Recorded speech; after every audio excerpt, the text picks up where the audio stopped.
Hello, today I want to talk about how to be more green for those of you out there who are trying to transition to like a more sustainable living lifestyle.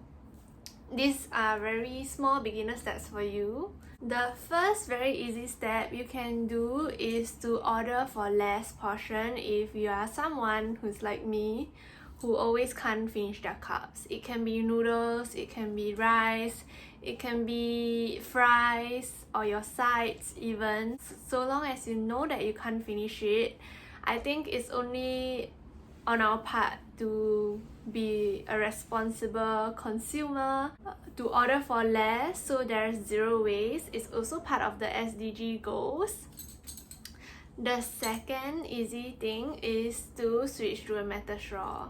There are actually a lot of different kind of metal straws. There's even silicone straws or glass straws. If you're somebody who likes to bite your straw, switching to a metal straw or a glass straw will help you to kill that habit very easily.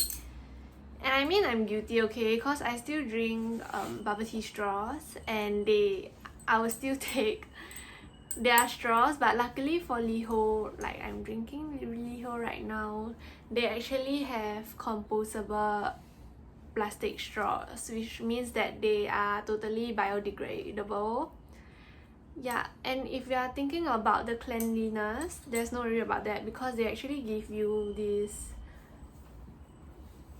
thing that you can just, when you're washing your straws, you can just go in and twirl around and pull it out and all the junk will come out. So don't worry about cleanliness if you're using metal straws. Save the turtles. The third habit that you might want to cultivate, this is a little bit weird, but I know probably some of the Asian parents might not be supportive of this, but if you're drinking water bottle or like canned drinks, it is actually best that you, how do you say, you crush it or flatten it, or especially those plastic packaged drink, you should actually flatten it so that it's easier for transportation storage. Yeah, and it also saves out a lot of space. However, if you were to throw anything into the can or anything into like a plastic, please do not crush it, because then it will make their jobs even harder to reallocate like plastic, paper and whatsoever. The fourth thing is about plastic bottles, and I'm guilty as charged. I still drink or do order bottled waters if I'm somewhere without my water bottle, and that is why you should bring your own water bottle, because water bottles that are BPA free, you don't have to worry about those chemicals or plastic molecules going to your body. Even when I'm using plastic bottles like this, I will try to reuse it at least like 5 times. I think the maximum amount where you're advised to reuse plastic bottles is around like 7 times or 13 times. Actually, I can't remember. Just stay below 7, I think you're fine. Of course, if you always like to drink like super hot tea or super hot coffee, then don't use a plastic bottle. Get a thermal bottle, it's a good investment. The next thing that I want to talk about is of course plastic bags. It's actually very easy to bring your own recyclable bag. What? For instance, this is a cloth bag or whatever recyclable bag you can use. If you were to fold it up and you know that you're going to the supermarket, it only takes up so little space. Can you see this? Or if you are just buying a chips back home or just buying a meal back home, it doesn't hurt you to say no plastic. Recently I've been doing it a lot more, I mean for this year especially, and I really love it that even the old lady at the 7-Eleven counter she'll be like, oh good, you know, being environmentally friendly. Yeah, so if old people know it too, you should be educated on this as well.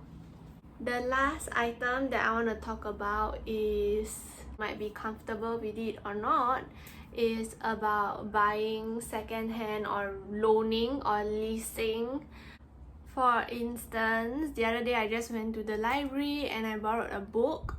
This is a book that I'm not sure if I like it or not. Usually I would just buy it from the retail store like Kinokuniya or Popular.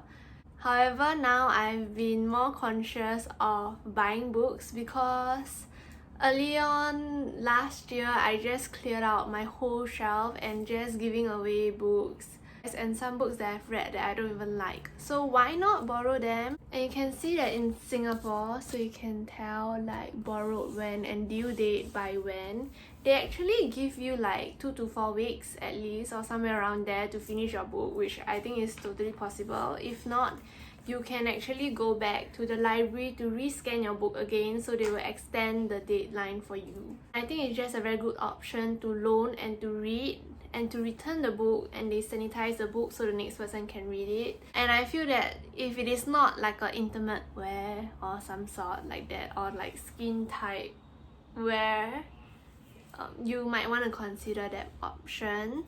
So this is my very modernized tips for you all to transit gradually, you know, to become more green or more sustainable living, lessen the use of plastic.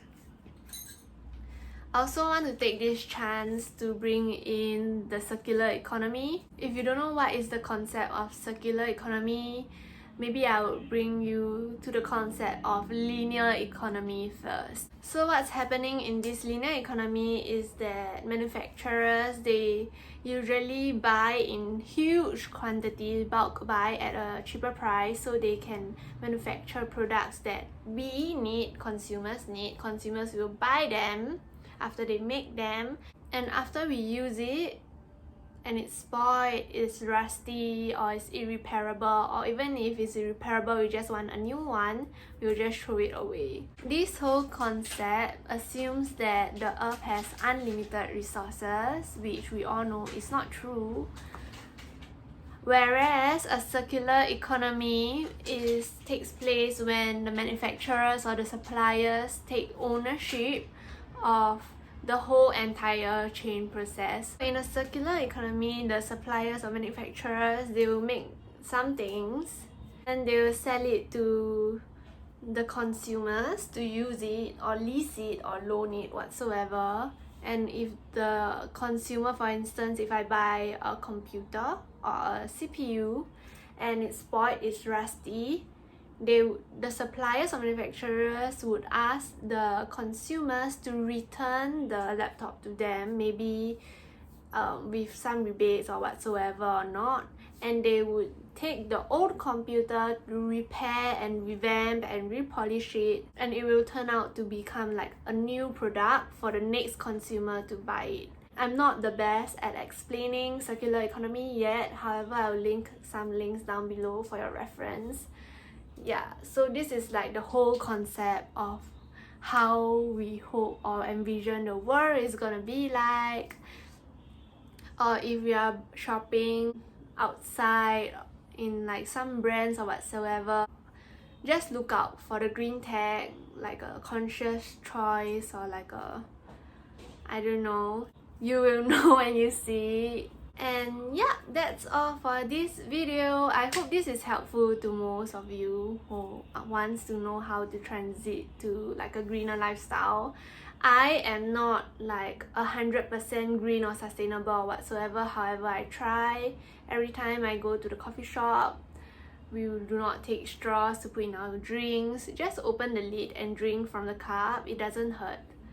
Yeah, or if you are drinking coffee or you're drinking Coke with caffeine or anything with it, you can just use plastic or metal straws. In most places, if you were to use the straws and you can just wash it in the toilet or ask the waiter or restaurants to wash it for you, I believe they won't take no for an answer. Yeah, so here's my little bit of tips from somebody who's also trying to be more conscious about my environment. Also, if you haven't checked out the Sustainable Development Goals yet about climate action and zero waste and responsible consumption and production, go and check it out. Okay, bye! No, I'll see you in the next video. The next video will be on my diet diary, but I'll be showing McDonald's calories. If you are interested, please like and subscribe and keep watching. Bye! Oops, bye.